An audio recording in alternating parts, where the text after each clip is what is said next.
Hey everyone, welcome to Earnings Cheat Sheet for Friday, August 2nd. It's Alexis, Garcia, and Ed Carson here, and we're going to take a look at some key upcoming earnings reports to help you prepare for the week ahead. So Ed, getting through a lot of these earnings, how are you feeling? Boy, it day by day, it certainly changes a lot. It's been a rough week this week. The coming week will be interesting. Still a lot of earnings, almost as many, maybe not as many big ones, and just the fact that the big ones have already reported means that the upcoming earnings will have less impact. But still, these are important results. The market is at sort of at near tipping points, could go either way. So really important to see how these go. So Ed, what do you have on deck for us today? I have Palantir, Barn and Embraer. All right, well, let's start with Palantir then. That seems like a likely place to start. The data analytics software company is scheduled to report Q2 earnings on Monday, August 5th, and earnings are expected to climb 60% to 8 cents per share, and revenue is expected to rise 22.5% to 653 million. And here's why we're watching Palantir. We want to see what the demand for their AI products is looking like, and growth in their commercial client base, and also boot camp conversions is going to be a key thing to look at. So Ed, we've seen Palantir really have this strong customer growth as they're trying to diversify their business away from just mainly being government contracts. And this AI, artificial intelligence platform that they rolled out in 2023 seems like it's bringing good growth into the company. What are your thoughts here with Palantir heading into next week? Yeah, definitely want to see that commercial growth. That's been the faster growing aspect of it. It's getting close to about 50-50 in terms of the revenue split, so that'll be important. This one's been growing well. Like, there's been a lot of excitement, even when this stock was not doing well at all, even when the numbers weren't that good on the fundamentals. People were going, no, it's going to come, and it has come. Want to see if we can get the revenue growth. It's been accelerating for several quarters. The earnings growth, I mean, some of it's relatively easy comparisons has been strong. See if that can continue. This is relatively, I mean, I'm not sure if it's building itself as a AI play, very purely an AI play. I mean, some people will argue this or that, but so if you want to see, can AI software, how are they monetizing? How are they doing? This is a real test case. You really want to see this do well, not just for Palantir, but for other companies that are claiming we're going to do all this stuff with AI and make a lot of money off of it. Yeah, that's right. And Palantir also saw Citi raise their price targets on the stock earlier this week. And Dan Ives sending out a note right before recording here on August 1st, basically echoing your points that Wall Street really needs to see these AI conversion numbers to really get on board here. So let's take a look at the chart then, Ed. I'm on the daily here. And Palantir stock rose above a 2750 buy point earlier in July, has been trying to regain that recent entry, but market conditions lately have made that a little tough. Yeah, on the one hand, it hasn't broken down. It's sort of been trading around the 21-day line. I mean, sort of being sort of loosely because it's not there right now. Yeah, that's a resistance area. On a weekly chart, it's probably coming down close to the 10-week line. That 10-week line, especially by Monday, even if this stock was flat, the next week when we come to Monday, it's going to be moving up. So it might be testing that. So that'll be a key level. It could bounce off of that. You can look on that weekly chart. There was week after week after week of gains. So the pullback in some ways was not that surprising. And in some ways, given some of the losses at times lately, we've seen with other stocks, this hasn't fallen off that much. And this one withstood the software. There were software losses a few weeks ago, and this one just kept on moving higher. So it's pulled back, but you look at this weekly chart, definitely looks stronger in this regard. I will also note that you look at a weekly chart, when this stock has broken out the last few times, it's then sold off again, deep back into the prior base, then moving on again. But it's been tricky. And so that would be something that investors should watch out for. I mean, especially heading into this, I mean, like not many people have a cushion unless they bought it at a prior breakout, probably. So that's something to be wary of. This could really move a lot. It's had some big gains, but boy, it could have a really ugly sell-off, especially in this market environment. And Ed, we've seen this pullback lighter volume here. Is that encouraging to you at all, or what does that say to you? Yeah, it's encouraging. I mean, technically it looks pretty good, given all these things. In fact, it's like when it first broke out, it was well above the 50-day, 10-week line. Now it might be testing the 10-week line. So, I mean, that's it. So, if you could, it'll be interesting to see what it does. If it reacts positively, there might be buying opportunity. It depends on how strong it is. You might be like nervous to buy it, but that becomes more of an investing style. But you just have to see. I mean, this technical action won't mean anything if they come in and say our guidance is lousy. I mean, the charts tell us don't have, as Mike Webster notes, and the Reg FD, which came in like at the beginning of the century, we don't really know what is out there. And so that's why we see these 30% gap ups, 30% gap downs in a way we didn't see, decades ago. No, it's always so important to follow the feedback that the market is giving you and not trying to predict. So let's go ahead and move on to Boot Barn. The Western wear apparel store is scheduled to report fiscal Q1 earnings on Wednesday, August 7th. Earnings are expected to fall 7% to 105 per share, while revenue is expected to climb 8% to 414 million. And here's why we're watching Boot Barn. We'll want to pay attention to comments on consumer spending trends, and the stock is kind of trading at a key moving average. We've seen a lot of leading stocks recently, Ed, pull back with the overall market. And last quarter, Boot Barn saw record revenue levels and significant expansion, but same-store sales and e-commerce sales slipped a little bit. So Ed, as we're looking at Boot Barn here and this retail sector, what are your thoughts heading into earnings? Yeah, there's been a number of, this is a retailer that's held up pretty well. The numbers haven't been amazing. And so it's a question, I think, is Wall Street going to accept that anymore? Are they going to demand, hey, we'd like to see a little bit more? There seems to be some weakness in the apparel and the shoe areas. There's a few that are holding on, but can we do that? I mean, that's a question that is holding up because the fundamentals have just been okay, but we don't, we're going to see more apparel makers, apparel retailers in the following weeks. And so this will be an early check to see if we're going to give the boot to that sector or if lace up and go on another run. Well, I see what you did there, Ed, and I don't think I can top any of that. So I'm just going to move on to the chart. We see, I'm going to move it to the daily just so we can see a little bit better. But, shares broke out of this flat base, 134.61, the official buy point. But again, falling back below that level and now really coming down to this 21-day line. And that's, look, the market has some issues that's going on. So it's still holding out there. You probably wouldn't have wanted to buy ahead of earnings anyway. So, the relative strength line is still pretty close to highs. I think one of the interesting things on a weekly chart, this flat base sort of looks like consolidation to this super long consolidation that we've had going back. I mean, all the way back to say 2021, or at least pretty close to that level. So it sort of feels like that kind of situation of a long consolidation. Just something to note. The up-down ratio has been really strong, and 1.7, suggesting there's been, underlying kind of growth. So that's a positive that there's been that kind of buying. The funds have just been okay. They've been sort of steady the last few months. We haven't seen a big increase. Again, I think we're also looking ahead to next year. There's supposed to be a 21% EPS gain next year. So that'd be curious. Are investors willing to wait, especially if numbers are just okay, going into over the next couple of quarters? Right, and as you mentioned on the fundamentals, numbers haven't been that great. Earnings wise, we've seen sales, trying to stay positive here.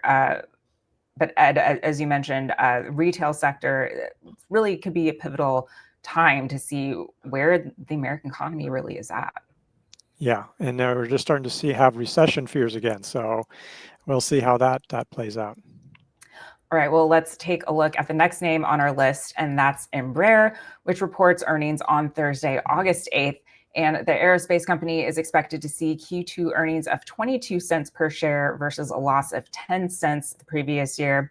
And analysts expect revenue to climb 3% to 103 million. And here's why we're watching Embraer. Really want to see if the Brazilian jet maker can continue booming as Boeing and Airbus struggle. We'll also see if earnings growth can continue to accelerate there, Ed. So, some big forecasts for earnings growth this quarter for the aircraft maker. And really, Boeing's struggles have been Embraer's gains, I guess, so to speak. And that stock has also taken a spot on the IBD leaderboard too, as it continues to really perform well. Yeah, it's been a nice performance of stock, and the earnings are turning around. It's had pretty strong orders, so there's a suggestion that they should see some pretty good profits.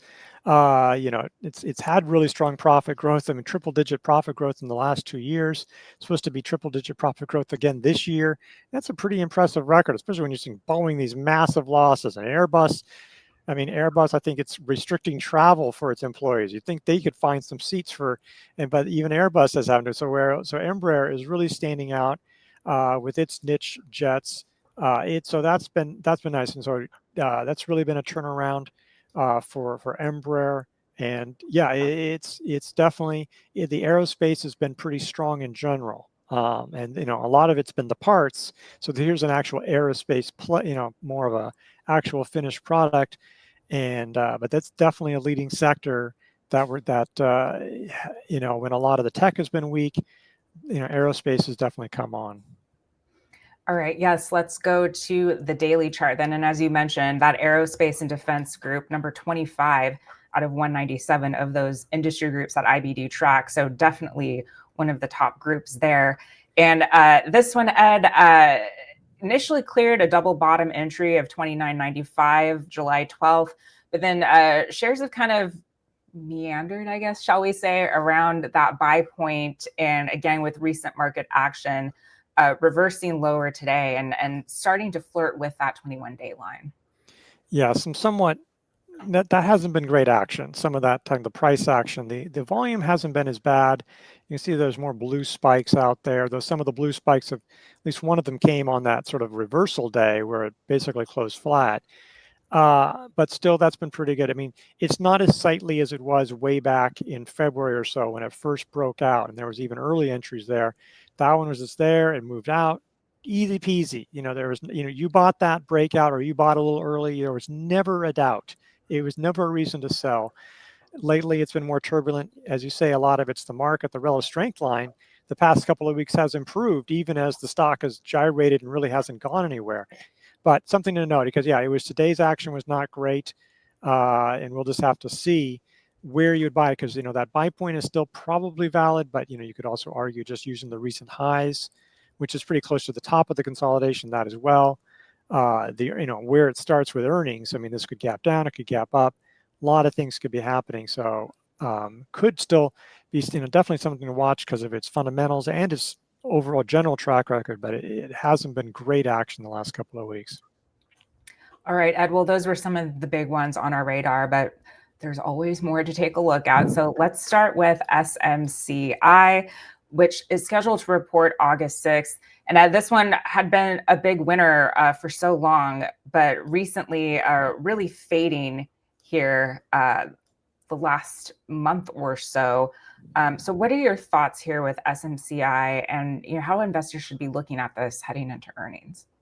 In some ways, like if you change the date to say, January 1st, just of this year, because that prior base was actually pretty wild and loose.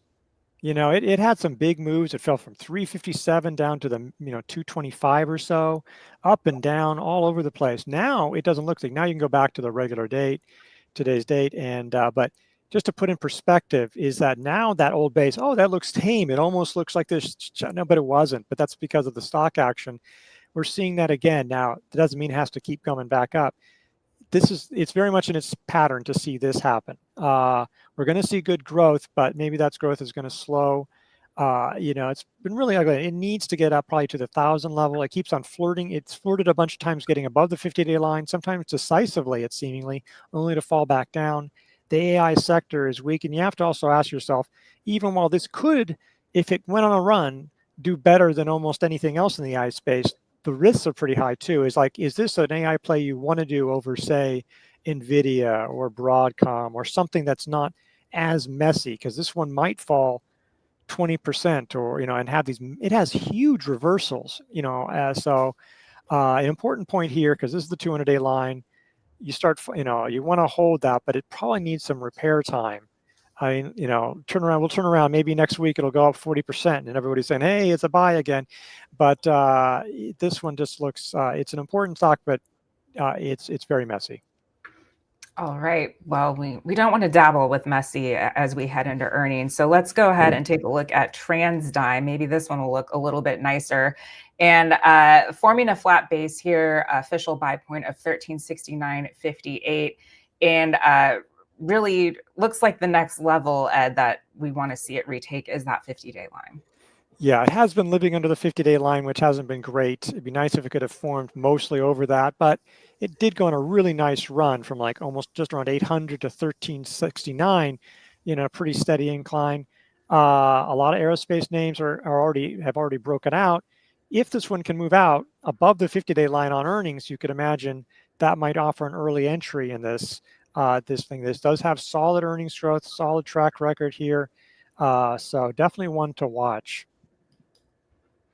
All right, well, let's take a look at the next name, and that's Hims and Hers Health. Their wellness platform. They do, I guess, bespoke vitamins. This one also has had a nice run here over the year, but looking more volatile as of late, and really closing below this 50-day line decisively, almost round tripping back to this initial base here with a 1716 buy point. They do a lot of interesting stuff, and they also got into weight loss drugs, like they do their own compounding. I don't know all the ins and outs on that, so that's the thing. But yeah, it does feel like this stock has just like picking drugs at random in its cabinet. It's like, I don't know what we're going to take today, and you don't know what you're going to get. It's been a wild ride. It was messy, but still consolidating. This one, today's action looked really ugly. This one looks like it needs more repair time. Up until this point, you could have excused some of this and just held your nose if you were willing to take those risks. But now it just feels it needs to do that. Look, really strong fundamentals, and it's supposed to be really strong fundamentals. So it's definitely one to pay attention to. But you have to pick your spots, and this is maybe not the right time for this one. All right, well, let's put this one on the back burner then and jump over to Diamondback Energy. They're slated to report earnings August 5th. And again, this one attempted to break out here out of a cup with handle base and has really just pulled back to that 50-day line, Ed.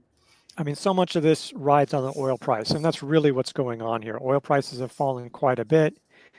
So that's what needs to happen. The earnings are important, but often with energy companies, especially the producers, it's about the oil price. Yeah, this is one of the better performers. It certainly looks better than things like Exxon and Chevron, which will have reported by the time this one comes out, but needs the oil price to come back up, really, to be actionable. All right, well, let's pop on over to Toast, shall we? They are supposed to report on August 6th. And, sensing a common theme here, Ed, this one again attempted to break out and has just rolled over here. And again, flirting with this 50-day line. Yeah, I mean, it's tough. I mean, the software industry has its ups and downs. I mean, which is doing, and then you also have the restaurant business, which this really serves. That doesn't look as strong as it was. And this one just has very much in its character, make these moves and then to sort of fizzle the breakouts. And this is an environment where breakouts in generally are sort of fizzling or at least struggling. I mean, you could probably still use the breakout that was that buy point. You could also, I suppose, use 2788 or somewhere in between, but probably would want to wait for earnings and just know that you might see reversals. You just have to be very much on top of this one. It's supposed to swing to profitability soon, and the revenue growth is still pretty solid. But again, like so many others, it's very volatile. All right, well, let's take a look at Ralph Lauren. This one has been having a pretty good year as well, but Again, another one that's been pretty volatile as of late and really trying to retake that 50-day line. Yeah, so this one is sort of this weird niche is like a being it's high end, but not so high end you're scared to go to the store and buy it. But we'll see because 2023 there was a lot of gains. Low inventories meant full prices for a lot of retailers. Maybe that dynamic has changed. The sales growth has it's never been that tremendous. It had strong earnings growth. But that's supposed to slow down again, I think, as the numbers get a little tougher. So needs to get above the 50-day line. Maybe there's a trend line entry, but it got to see if those apparel names can come back up. All right, well, let's look at Dutch Brothers. And this one, again, has been a big winner this year. But as we saw, it hit this 43.49 high. It's pulled back. And again, this 50-day line looks like to be a level of resistance. This was not a dignified pullback to the 50-day line, that's for sure. I mean, this makes big moves. Basically round tripped a couple times intraday to the buy point. So, I mean, it did bounce off of that. It seems like it needs to build a base or at least move sideways a little bit. If it came right back up the 50-day line, it'd be a little tougher. And again, the restaurants, a lot of them are struggling. Not many of them are above their 50-day lines.